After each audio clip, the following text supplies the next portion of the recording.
Cahyo, terima kasih. Nama saya Henry Satriago, saya dari GE. Saya sudah 23 tahun bekerja di GE. Saat ini saya menjabat sebagai CEO untuk GE Indonesia untuk keseluruhan bisnis yang ada. Saya tidak akan bicara mengenai pembangkit listrik kali ini, tidak akan bicara mengenai proyek karena saya tidak mengerti. Saya ingin bercerita kalau boleh. Sebentar saja. Saya sudah duduk di kursi roda ini selama 33 tahun. Umur saya waktu itu 17 tahun ketika saya harus divonis menderita kanker di tulang belakang. Saya ingat betul hari terakhir saya bisa berdiri, ibu saya meminta saya untuk jadi imam pada saat sholat asar. Waktu itu saya sudah sekitar 3 bulan tidak masuk sekolah, masih SMA. Saya bilang pada ibu saya tidak bisa, karena berdirinya saja sudah goyang. Tapi ibu saya bilang, nggak apa-apa, kita coba aja. Mari kita sholat asar berjamaah. Saat saya ruku di rakaat kedua, saya jatuh. Itulah hari terakhir saya bisa berjalan, bisa berdiri. Sesudah itu saya harus hidup dengan kursi roda. Ada 4 hal yang ingin saya bagi. Bagaimana saya bisa bertahan sampai saat ini dan menjalani kehidupan saya, bekerja, berkeluarga. Banyak hal yang saya minta itu tidak langsung dikasih sama Tuhan. Allah bercandanya suka kebablasan sama saya. Selalu saya butuhkan datangnya terakhir sekali gitu, tapi banyak biasanya. Begitu juga ketika saya menikah pada tahun 2000. Tahun berapa ya saya nikah ya? Lupa. Lali aku. Tahun 2001. Saya ini anak tunggal. Jadi orang tua saya pasti menginginkan saya cepat punya keturunan. Dan saya pun pengen punya keturunan. Tetapi setiap tahun kita berusaha, kita meminta, tidak dikasih juga. Udah berbagai cara dicobalah, teknik dan sebagainya saya coba juga. Tapi ternyata Allah nggak pengen saya punya anak buru-buru. Nah, sesudah 14 tahun permintaan itu akhirnya dikabulkan. Saya dikasih 2 sekaligus, anak kembar.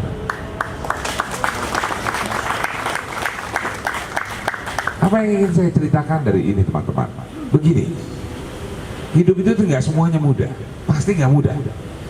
Setiap orang punya masalahnya masing-masing. We have a problem, each of us has our own problem.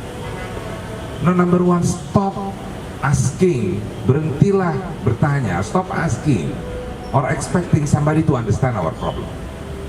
Berhentilah kita berharap orang lain ngerti masalah kita. Karena ada beberapa masalah memang sengaja diciptakan oleh Yang Maha Kuasa hanya untuk diri kita sendiri, untuk berani dihadapi atau tidak. That's it, simple. Whether you want to take care, whether you want to face it or not, mau dihadapi atau tidak. Jadi ada 4 hal yang saya bisa bagi dengan teman-teman dalam perjalanan hidup saya 33 tahun. Yang pertama, Anda harus siap melawan terhadap kesusahan apapun yang Anda punya. Begitu Anda punya keinginan untuk mundur, begitu Anda merasa bahwa Anda terdemotivasi, nggak ingin maju, Anda merasa mentok jalanannya, dan Anda mundur, maka ceritanya berubah. Saya ingat betul, pertama kali saya kuliah, saya cuti 1 tahun dulu, nggak berani kuliah, sehingga akhirnya masuk kuliah. Hari pertama saya kuliah, saya diantar oleh orang tua saya, oleh ayah saya, Pak almarhum. Di depan saya begitu turun di kampus itu, ada 4 tangga naik ke atas. Untuk pertemuan hari pertama itu di lantai 4, tempat praktikum. Gak ngerti saya harus gimana. Saya berada di depan tangga, saya lihat tangganya. Ini gimana naiknya sampai atas. Tapi waktu itu saya nggak pikir mau mundur. Walaupun sempat terpikir ini mungkin balik aja lah, naik mobil lagi pulang, nanti aja besok kesini lagi. Nggak saya lakukan, saya nunggu waktu itu. Gimana caranya? Lalu tiba-tiba ada mahasiswa lama lewat, dia nanya, kamu ngapain gitu? Oh, saya mau ada pertemuan di atas, Kak. Oh, mau naik? Iya. Bisa? Enggak. Gimana caranya? Nggak tahu Kak. Ya sudah, kita bopong aja. Tapi saya berat ini, nggak mungkin Anda bisa bawa sendirian. Enggak, nanti juga ada yang lewat lagi. Tiba-tiba ada orang lewat lagi. Beberapa orang, akhirnya saya naik sampai atas. Sampai lantai 4 Pak. Nggak tahu gimana turunnya nanti. Tapi nyampe saya di lantai 4. Kalau saya pulang waktu itu, nggak mungkin saya selesai kuliah. Jadi saya sampai di lantai 4, kemudian ada aja yang bawa turun saya. Begitu terus menerus selama 4 tahun sampai saya lulus. Jika Anda mencoba untuk melawan keterbatasan Anda lakukan langkah pertama, sisanya Tuhan yang atur. Tapi begitu Anda mundur, nggak ada lagi yang bantuin sudah itu. So Anda harus melawan terhadap segala macam keterbatasan yang ada. Pesimisme bukan opsi. Pesimism is not an option. Nggak ada gunanya kita jadi pesimis. Sudahlah hidupnya susah, nggak bertambah maju pula. Saya lebih suka menerima kenyataan tetapi memiliki optimis bahwa sesuatu akan lebih baik kalau kita jalan. So that's number one. Nomor dua. Harus ada yang dirasakan bangga dalam hati kita terhadap apa yang kita kerja. Bukan terhadap lembaga tempat kita bekerja, bukan hanya itu, tetapi terhadap apa yang kita kerja. Selama bertahun-tahun dulu saya kerja, saya nggak ngerti apa ini. Kita gampang benar menjadi robot kalau kita nggak ngerti apa yang kita kerjakan. We are not robot. Kita bukan robot, kita manusia. Kami nggak pernah punya pertanyaan itu dulu Pak Riji. Apa yang bikin kita bangga kerja di perusahaan ini yang berada di Indonesia? Ternyata susah nyarinya. Karena biasanya kita hanya bekerja mengikuti jadwal yang ada. Teman-teman, Anda membuat salah satu pembangkit listrik yang paling canggih di dunia saat ini. Anda membantu menerangi banyak orang. Itu membanggakan. Sukses itu kalau buat saya bukan apa yang dilihat orang lain. Sukses itu adalah ketika Anda rasakan. Success is when you feel it, whatever you do, apapun yang Anda lakukan. Kalau Anda nggak ngerasain di sini, biasanya sukses dulu waktu saya lulus kuliah, sukses itu kalau punya duit, punya kerjaan bagus, punya rumah bagus dan sebagainya. Ketika saya mencoba menjalani kehidupan saya dan saya mendapatkan beberapa dari hal itu, ada hal yang santai, kadang-kadang nggak saya rasakan itu sebagai sebuah sukses, karena saya nggak rasakan. Tapi ada teman saya namanya Butet Manurung, dia masuk hutan pula begitu lulus kuliah, nggak mau kerja, dia masuk hutan untuk mengajarkan anak-anak di hutan itu membaca dan menulis supaya tidak ditipu oleh tengkulak. Saya tanyakan pada dia, senang nggak kau kerja susah kayak gini? Senang banget, bahagia dia. Nah kita harus cari itu teman-teman. Ada purpose, tujuan luar dalam kita bekerja, apapun pekerjaan Anda, apapun level Anda, apapun jabatan Anda. Dan menurut saya itu harus dicari di sini. Anda punya sebenarnya, tapi tinggal Anda masukkan sekarang. Bahwa Anda membuat kontribusi terhadap banyak orang, menyalakan listrik bagi mereka. Nomor 3, kita harus punya teman, Pak.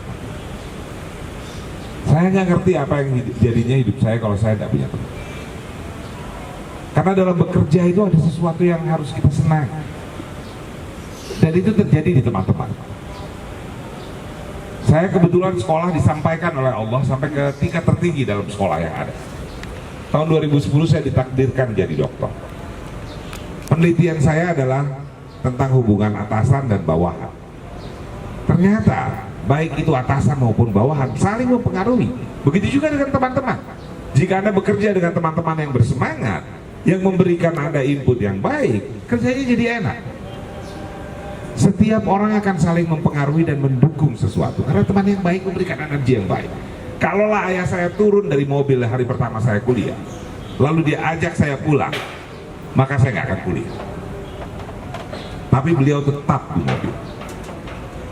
Beberapa tahun berikutnya baru saya tahu bahwa beliau menangis berlinang air mata, menahan diri untuk tidak turun ngajak saya pulang karena dia pengen saya bisa naik ke atas.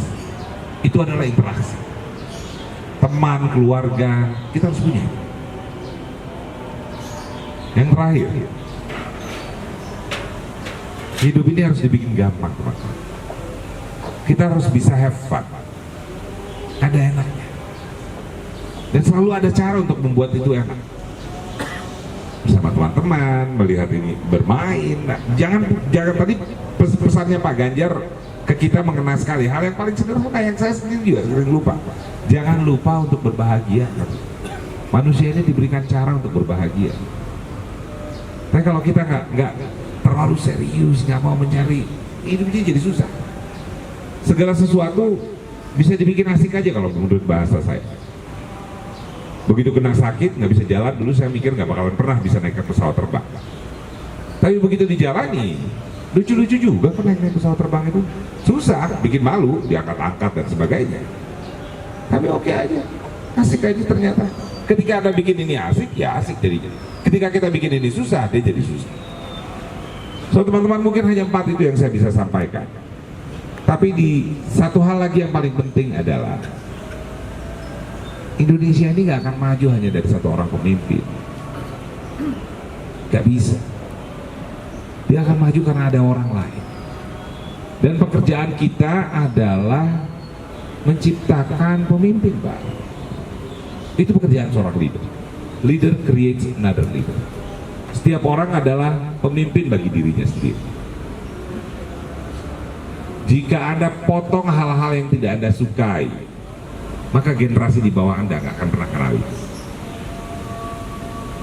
Jika Anda tidak suka dengan korupsi dan tidak melakukan korupsi, tidak melakukan apapun mengenai korupsi, anak Anda, generasi di bawah Anda, nggak punya kata korupsi. Waktu Singapura itu mau dibangun, Lee Kuan Yew ngerti bener ini. Orang-orang peranakan Cina yang datang ke Singapura ini, mereka cuma takut terhadap satu hal, disuruh bayar. Jadi dia bikin peraturan, siapapun yang buang sampah harus bayar. Yang udah bikin harus bayar. Sampai sekarang Anda lihat anak kecil aja, nggak ada yang mau buang sampah sembarangan di sana. Karena generasi aksinya udah ditutup. Jadi generasi berikutnya punya tempat yang tumbuh lebih baik.